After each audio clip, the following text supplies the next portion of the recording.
Hello అండి, అందరు బాగున్నారా? ఈరోజైతే నేను చిక్కుడుగాయ మెంతి కర్రీ చేస్తున్నా. దానికోసం అయితే చిక్కుడుగాయలన్నీ చక్కగా కట్ చేసుకొని కడిగి ఇలా గిన్నెలోకి తీసుకున్నాను. ఇందులో కొంచెం వాటర్ అవుతున్నాయి. ఇందులో కొంచెం పసుపు, ఉప్పు వేసుకొని ఇవైతే ఫస్ట్ ఉడికించేసుకుందాం. ఇప్పుడు ఇందులోకి అయితే కొంచెం పసుపు వేసుకుంటున్నా. ఇదిగోండి కొంచెం పసుపు, అలాగే కొంచెం ఉప్పు వేసుకుంటున్నా. ఉప్పు వేసుకొని ఇందులో అయితే కొంచెం వాటర్ ఉన్నాయి, ఇదిగోండి కనిపిస్తున్నాయా? ఇదైతే ఒక్కసారి కొంచెం ఉడికించుకుందాం. ఇదిగోండి స్టవ్ పైన అయితే పెట్టేసుకున్నా. స్టవ్ ఆన్ చేసుకొని అలాగే ఈ కర్రీలో వేయడం కోసం అయితే ఇదిగోండి మెంతి కూర తీసుకున్నా. ఒక 2 ఉల్లిగడ్డలు, 2 టమాటాలు, ఒక 3-4 పచ్చిమిర్చి, కొంచెం కొత్తిమీర తీసుకున్నా. ఇంకవన్నీ క్లీన్ చేయలేదు. ఇవన్నీ ఆ చిక్కుడుగాయలు ఉడికేలోపు ఇవన్నీ క్లీన్ చేసుకొని కట్ చేసుకుందాం. ఇప్పుడైతే కర్రీ చేయడం కోసం అయితే టమాటాలు, కొత్తిమీర, మెంతి, పచ్చిమిర్చి, ఉల్లిగడ్డ ఇవన్నీ కట్ చేసుకున్నా. ఇదిగోండి చిక్కుడుగాయలు కూడా ఉడికిపోయినాయి. ఇప్పుడైతే చిక్కుడుగాయ మెంతి కర్రీ ఎలా చేయాలో చూపించేస్తా. ఇప్పుడైతే స్టవ్ ఆన్ చేసి స్టవ్ పైన గిన్నె పెట్టుకున్నా. ఇప్పుడైతే చిక్కుడుగాయ కర్రీకి సరిపడంత ఆయిల్ వేసుకుందాం. ఒక 2 పావులు అయితే ఆయిల్ వేస్తున్నా.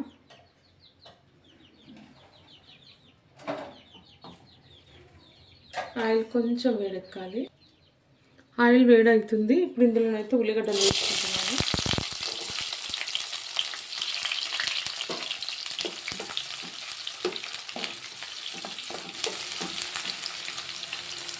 కొంచెం ఫ్రై అవ్వాలి ఉల్లిగడ్డలు. అలాగే కట్ చేసుకున్న పచ్చిమిర్చి వేసుకుంటున్నా. కట్ చేసుకున్న మెంతి కూర కూడా వేసేసుకున్నా.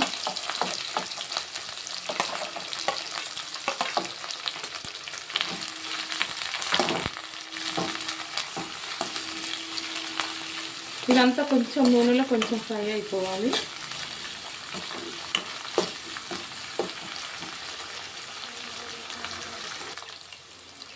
కొంచెం ఫ్రై అయిపోయినాయి మెంతి కూర, పచ్చిమిర్చి ఇవన్నీ. ఇప్పుడు ఇంకా కొంచెం పసుపు వేసుకున్నాము. ఇదిగోండి ఇంకా కొంచెం పసుపు వేసుకుంటున్నా.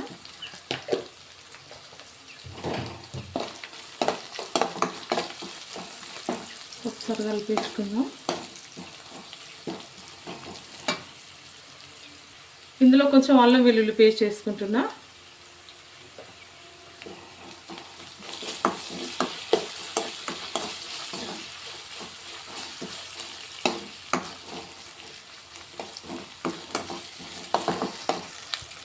ఇప్పుడు ఇందులో ఉడికించుకున్న చిక్కుడుకాయలు కూడా వేసేస్తున్నా.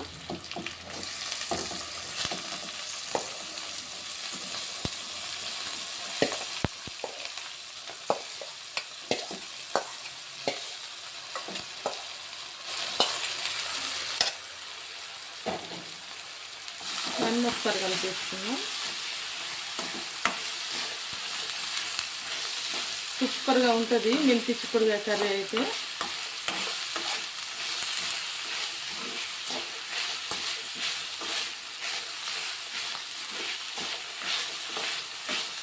ఇదంతా కలిపేసుకున్నా. ఇప్పుడు ఇందులో కొంచెం ఉప్పు వేసుకుందాం. చిక్కుడుకాయలు ఉడికేటప్పుడు కూడా కొంచెం ఉప్పు వేసుకున్నా. ఇప్పుడు కొంచెం మళ్ళీ వేసుకుంటున్నా.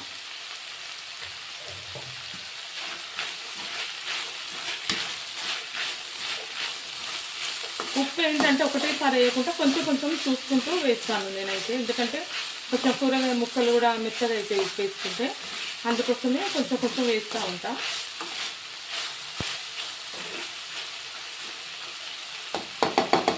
ఇది ఒక 2 నిమిషాలు మంచిగా ఫ్రై అవ్వాలి. మూత పెట్టేసుకుందాం ఒక 2 నిమిషాల వరకు. ఇప్పుడు చిక్కుడుకాయలు చూద్దాం, చక్కగా ఉడుకుతున్నాయి. ఇప్పుడు ఇందులోనైతే టమాటాలు వేసుకుందాం.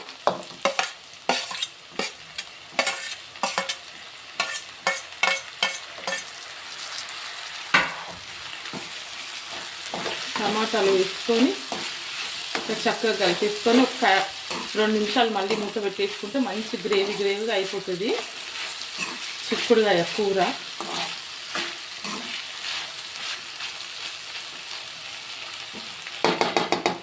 ఇప్పుడు ఒక 2 నిమిషాలు మూత పెట్టేసుకున్నాం మళ్ళీ.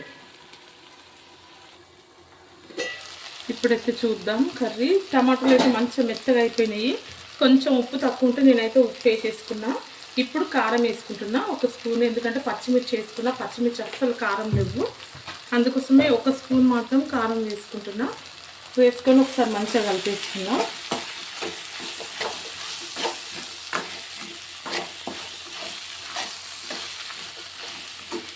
ఇలా చేసుకుంటే కర్రీ చాలా బాగుంటుంది. వెంటనే టమాటాలు వేసి వెంటనే కారం వేసి అన్నీ గబగబా కలిపేసి అస్సలు బాగుండదు.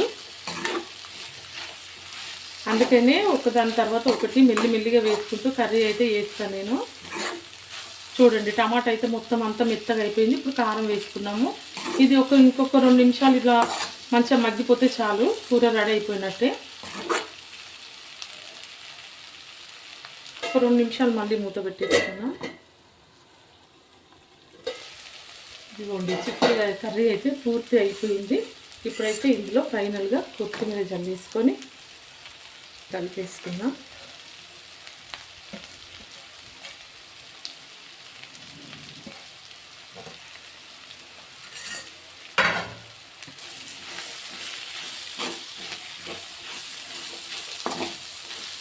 ఫైనల్గా అయితే మెంతి చిక్కుడుకాయ కర్రీ అయితే రెడీ అయిపోయింది.